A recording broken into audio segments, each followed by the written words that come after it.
Assalamualaikum warahmatullahi wabarakatuh. Baiklah Bapak Ibu, kita lanjutkan kembali membahas soal seleksi akademik PPG IPA SMP tahun 2023. Kali ini kita akan membahas materi pedagogi IPA. Ini sudah bagian yang ke-10. Soal pertama.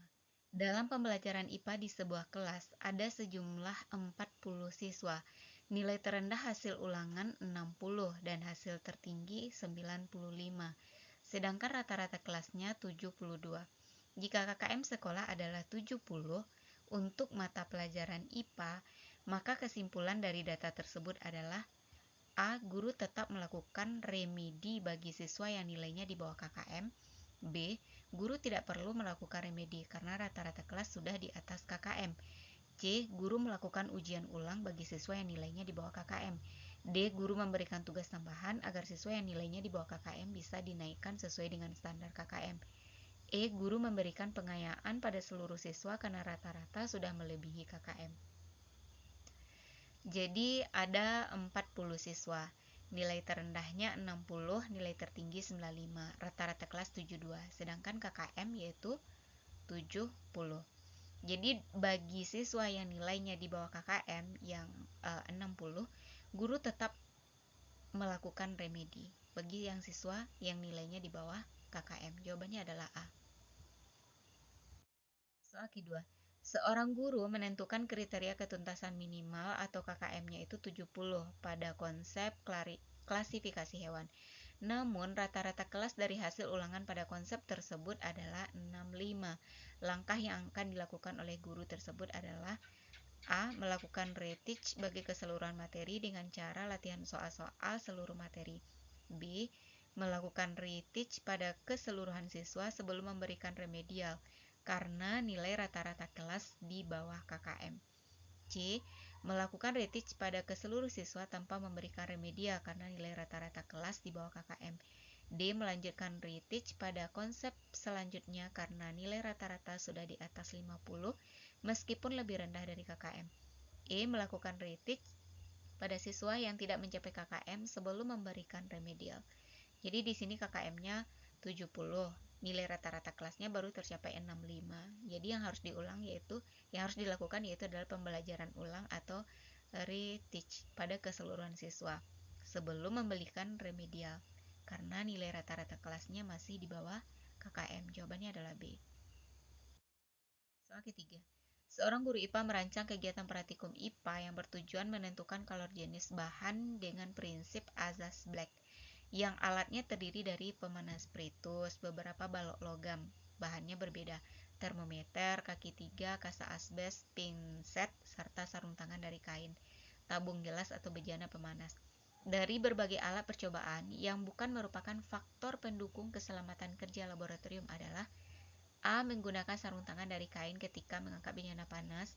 B. Memasang tali di ujung termometer. C. Mengambil balok logam menggunakan pinset. D. Mematikan lampu spiritus dengan memasang tutup. E. Memasang tali pada balok logam. Jadi yang bukan merupakan faktor pendukung keselamatan kerja di laboratorium itu yang B. Memasang tali di ujung termometer. Soal keempat.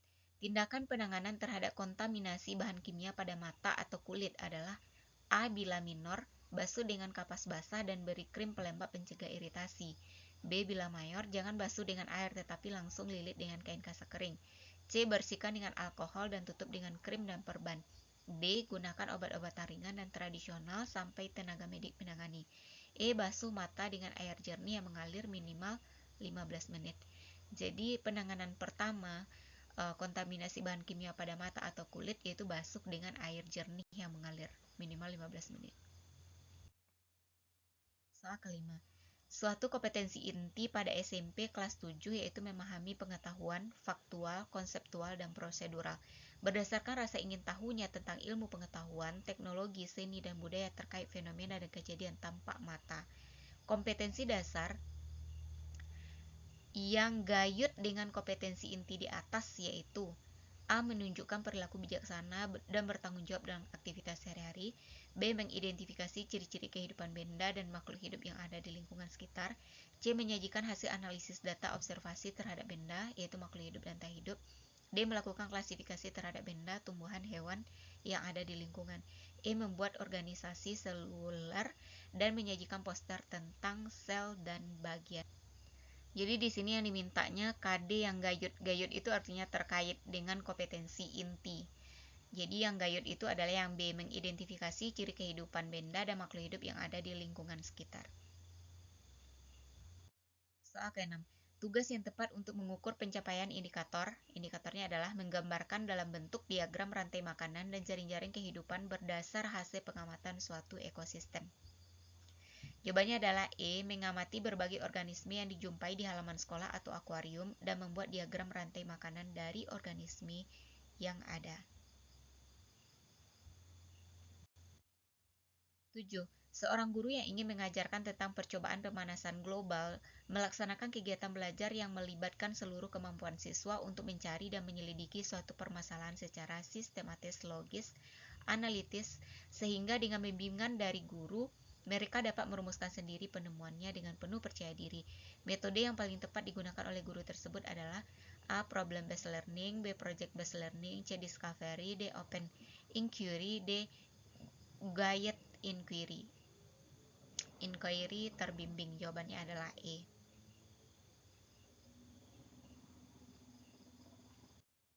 8. Seorang yang terkena zat kimia berbahaya pada kulitnya saat praktikum diberikan penanganan dengan cara kulit segera dibersihkan dengan kapas atau lap halus, dicuci dengan air mengalir sebanyak-banyaknya, dicuci dengan 1% Na2CO3, dicuci lagi dengan air, kemudian dikeringkan dan diolesi dengan salep Levertran. Cara penanganan seperti ini sangat tepat untuk korban keracunan akibat kulit terkena. A. Bromin, B. Fosfor, C. Logam kalium, D. Larutan asam, E. Logam natrium. Jadi kalau penanganannya seperti ini, kulit segera dibersihkan dengan kapas atau lap halus, dicuci dengan air mengalir sebanyak-banyaknya, lalu dicuci dengan 1% natrium karbonat. Jadi Na2CO3 ini natrium karbonat atau lebih dikenal juga dengan nama soda ash. Dicuci lagi dengan air, lalu dikeringkan dan diolesi dengan salep. Ini biasanya karena terkena larutan asam. Salah satu contohnya mungkin asam sulfat. Soal ke-9. Sebagian besar siswa dalam satu kelas harus membantu orang tua mencari uang selepas sekolah. Materi terkait ekologi dan ilmu lingkungan menuntut siswa belajar mandiri. Strategi pembelajaran yang tepat digunakan guru agar siswanya sukses belajar adalah A. Kognitif, B. Observasi diri, C. Motivasional, D. Penguatan, E. Behavioral. Jadi jawabannya yang tepat di sini yaitu adalah strategi pembelajaran behavioral.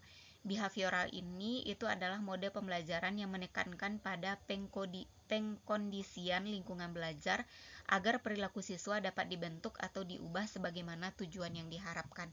Jadi di sini siswa itu kan harus membantu orang tua mencari uang selepas sekolah. Jadi materi terkait ekologi dan ilmu lingkungan menuntut siswa itu harus belajar mandiri. Maka strategi yang tepat itu adalah behavioral.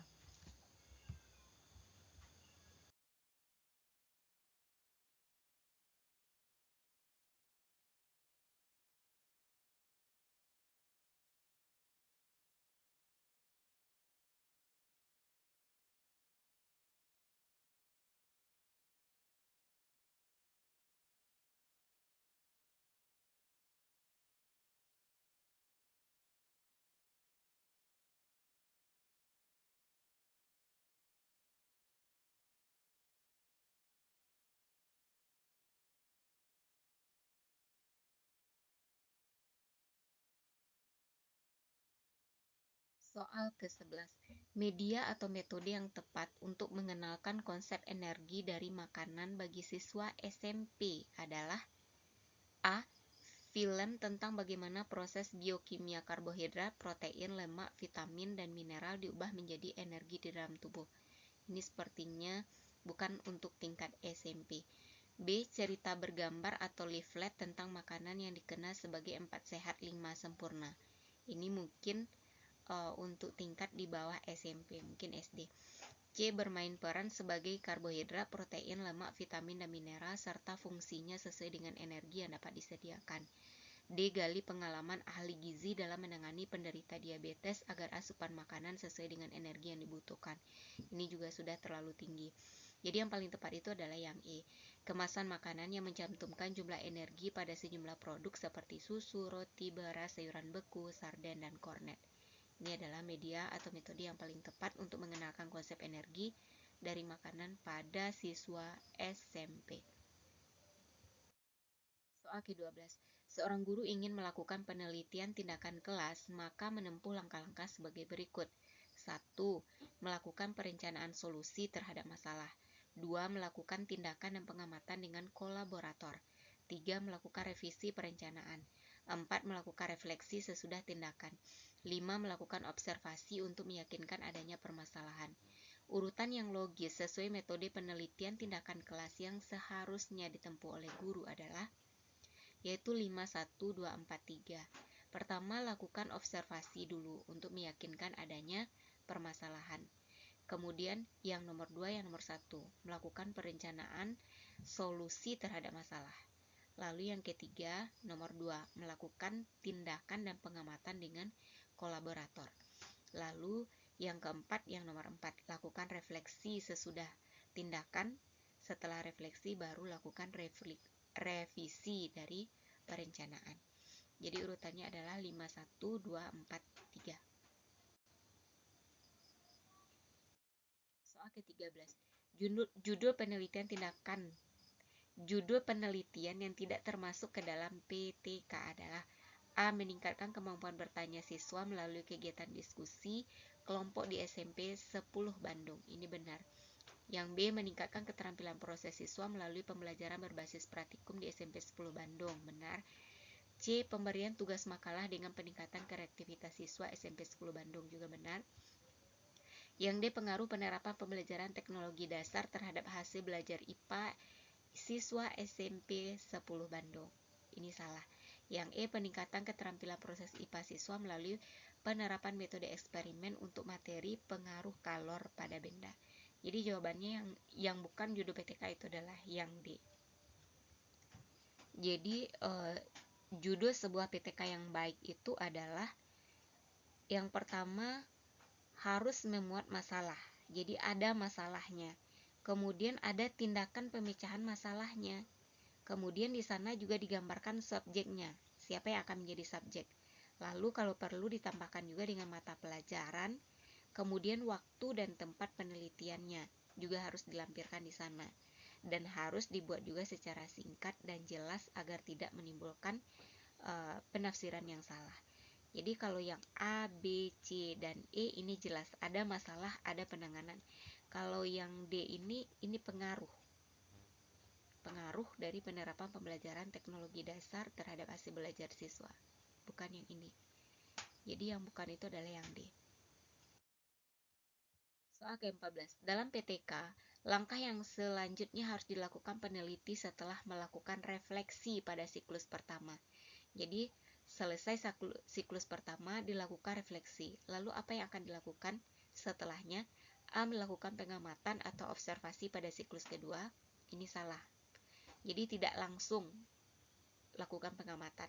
Yang kedua, menulis laporan hasil PTK pada siklus pertama dan kedua. Jadi yang selesai baru tadi siklus pertama. Jadi otomatis siklus kedua belum ada. Jadi yang B salah. Yang C, merencanakan tindakan yang harus dilakukan pada siklus kedua. Jadi dari hasil refleksi ini bisa jadi nanti ada kekurangan-kekurangan pada siklus pertama itu yang disempurnakan untuk direncanakan dilakukan pada siklus kedua. Jadi jawabannya adalah C. Soal ke-15. Rumusan masalah yang termasuk PTK adalah A. Bagaimana keefektifan pembelajaran inquiry ditinjau dari keterampilan proses IPA siswa. B. Apakah terdapat perbedaan pembelajaran inquiry dengan pembelajaran keterampilan proses IPA? C. Apakah terdapat pengaruh pembelajaran inquiry terhadap keterampilan proses IPA siswa? D. Apakah ada kelebihan pembelajaran inquiry dalam meningkatkan keterampilan proses siswa? E. Bagaimana pelaksanaan pembelajaran inquiry sehingga mampu meningkatkan keterampilan proses IPA siswa? Jadi jawaban yang paling tepat adalah yang E. Bagaimanakah pelaksanaan pembelajaran inquiry sehingga mampu meningkatkan keterampilan proses IPA siswa? Demikianlah Bapak Ibu pembahasan soal pada video kali ini, semoga bermanfaat dan saya doakan semoga Bapak Ibu lulus pretest tahun ini. Amin amin ya robbal alamin. Demikian saja, assalamualaikum warahmatullahi wabarakatuh.